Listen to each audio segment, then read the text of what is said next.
Hello everyone and welcome to this video about the prepositions. I'm really tired and I don't think my brain is working in English, nor is it working in Finnish or any other language known to mankind. But yeah, welcome to this video where I play bow, and while I do that I'm going to talk about the book from Haruki Murakami called the Wind-Up Bird Chronicle, and I'm going to compare it quite a lot to the book Killing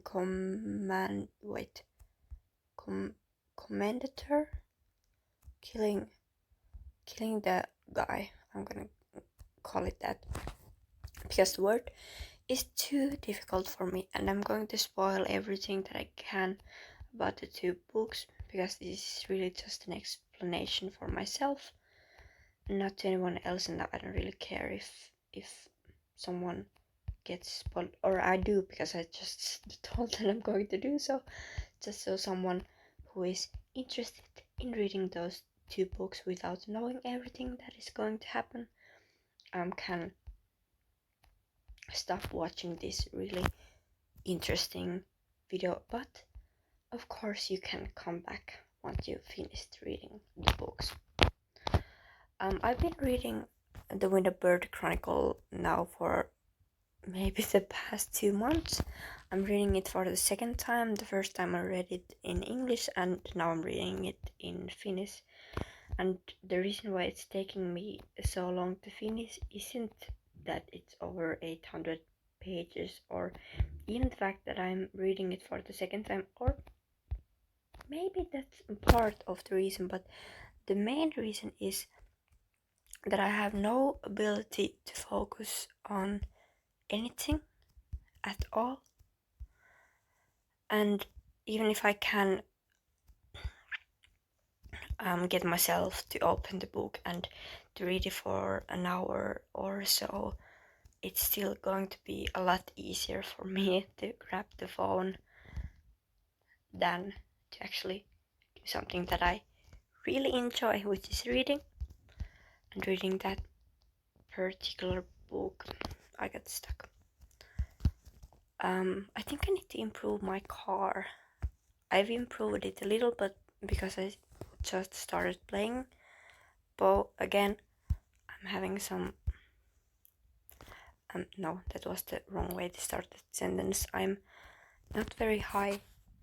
I'm not, in a way, the level I'm at is not very high, and I'm actually going to improve the car right now, which is probably disturbing because the video just turned around, but what can you do?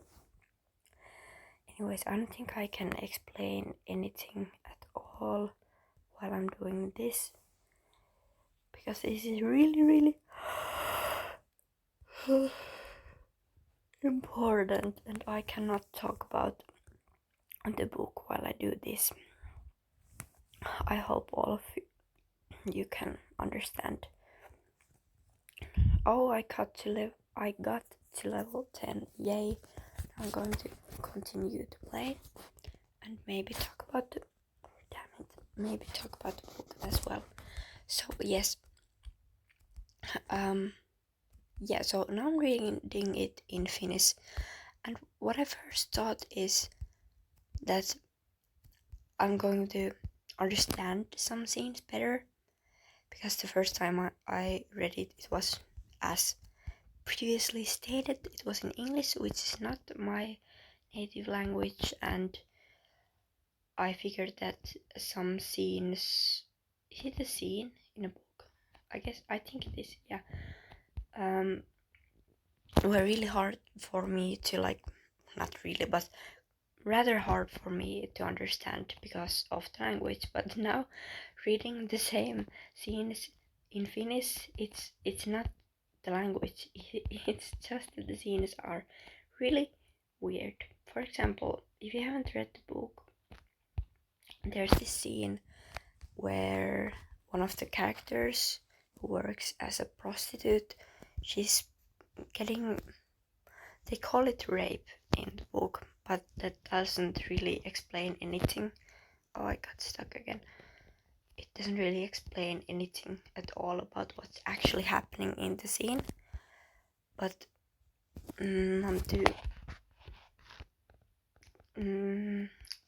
don't know how to explain it, but the character cannot feel pleasure, nor can she feel pain. Like, she knows that both of, not pleasure, but pain is happening, but it doesn't really move her. It doesn't make her want to go away from the pain. She's just completely numb. But when this character touches her, she feels like immense pleasure, like some next level shit. And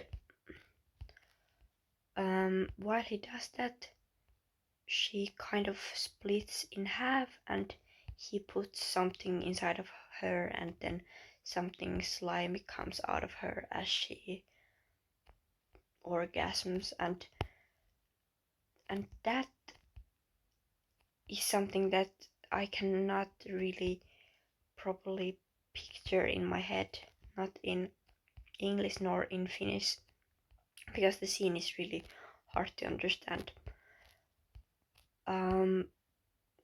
But nevertheless, it has been really, I want to say antoisa in Finnish, but I don't know how to translate that to English, but it has been worth reading the second time, because there's just so much happening that I can, with the second reading, understand way better, and I can like find some signs about some things, like, and the thing is, it's such a weird book that when I read it the first time, even though I really enjoyed it,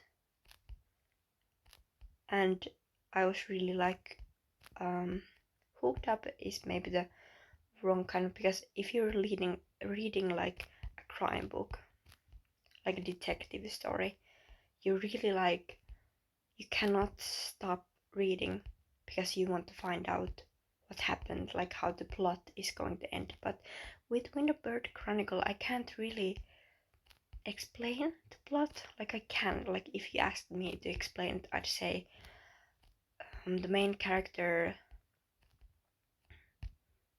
gets, what's the word? The main character's wife leaves him, and he tries to find her from another realm or get her back by doing some stuff in another realm. And yeah, that's the plot, but that doesn't really give you any idea about what actually happens in the book. And I like to compare the book to the other Murakami's work. Yeah, I think I said that before. I'm filming this the second time, this amazing video, because the first time I don't know, I really kind of forgot what I was talking about. Anyways, so the book Surma in Finnish, that's the name in Finnish, it's really similar to the Wind-Up Bird Chronicle in many ways. First of all, they're both over 800 pages long, so really long books, but not less than 900, so the difference is really small regarding the length of the book. And on top of that, both of the books, they don't start with that, not both of them, but in both of the books, rather at the first half, like, well, the plot kind of starts with the main character's wife leaving him, and in both of the books, the main character goes into a hole on the ground, and that hole connects him to another realm. And in both of the books there's some old man, or they at least refer to an old man, who experienced something strange during World War II, and that something affects the plot and the life of the main character.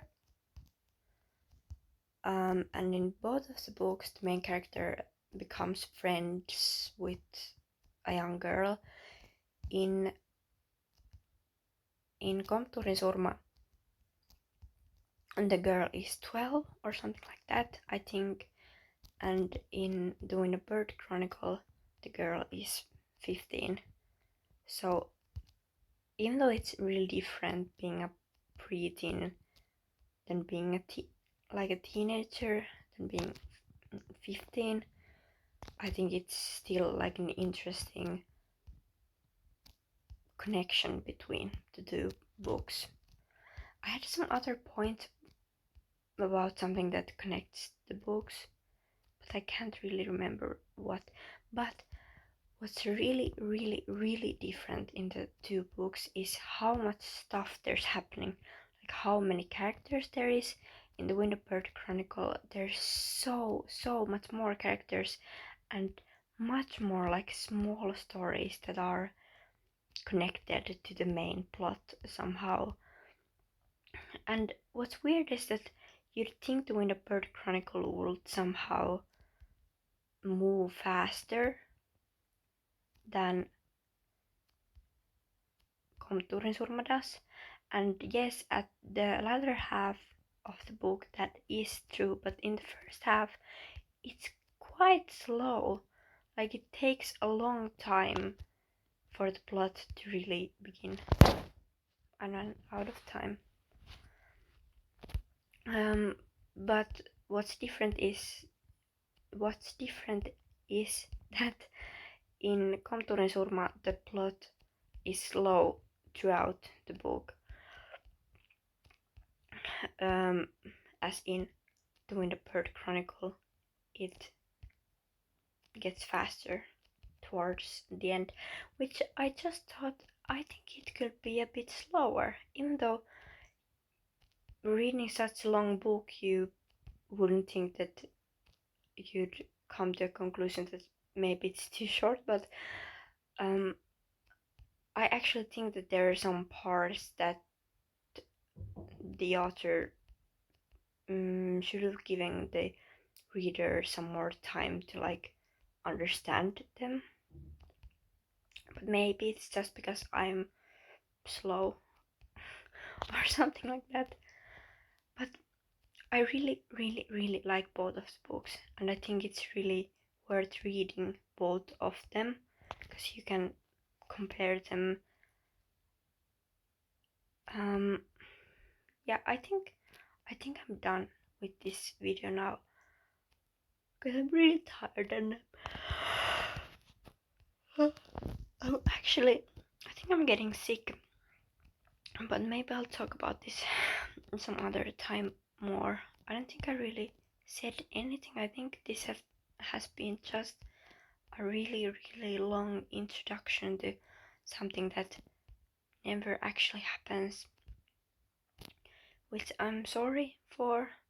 Maybe everyone was waiting for something big, something that makes you feel like, oh yeah, I'm glad I watched this video. I'm now one knowledge richer. But nothing like that happened. You just heard about two books, some random, not even that. Yeah, no, I don't think I can speak in English anymore. But I don't think I can speak in any other language either, except that I can go to sleep. Good night, everyone. Okay. okay, no, I cannot leave this I don't know what to call it, round, destroy this game. But it's not like I'm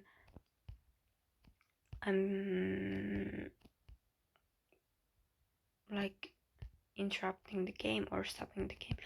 I know there are better words for the words that I'm using right now, but I can't find them. And I keep forgetting what I'm talking about. I know when I started this, I was talking about the books and maybe about this game. Oh yeah, I deleted Instagram, so I had to download something that would make my brain feel like yay. And Poe always works, for a while at least, because it's one of the best games ever. But what I do often, I think I might get to 500. I did. Damn. But yeah, do you guys know the game with the hamster where you play like at the beach, like volleyball? It's really, really difficult. It's the hardest. I'm gonna show it to you, like this one. Okay, this is a bonus now, but yeah, I'm so bad at this. I don't know how, but I think this is like clearly the hardest game. Like, I've never beaten the goddamn hamster, like ever. I've gotten close sometimes, but then at the end, this stupid hamster gets so many points, and the hamster is supposed to be the pet of my pet, I guess, which is a bit weird on its own. Plus Bo looks so happy even though the hamster is beating the shit out of us or me or Bo, I don't know, really. Cause like I'm playing, but then it's actually Bo, so I don't know. But yeah, look at this. I'm trying my. Okay, now I'm a bit tired, but every time. Oh, I got a point. Amazing. Sometimes this works. Yes, but now if I do it again, Bo fucks it up, and now yeah, I did the same exact move, but this time Bo was unsuccessful. Anyways, okay, I got tired of the hamster being so much better than me, but yeah, I don't like that game. Or I do, but it's just so difficult even though I had the easy mode on. Anyways, good night everyone, or good day. Bye. Bye. Boo boo.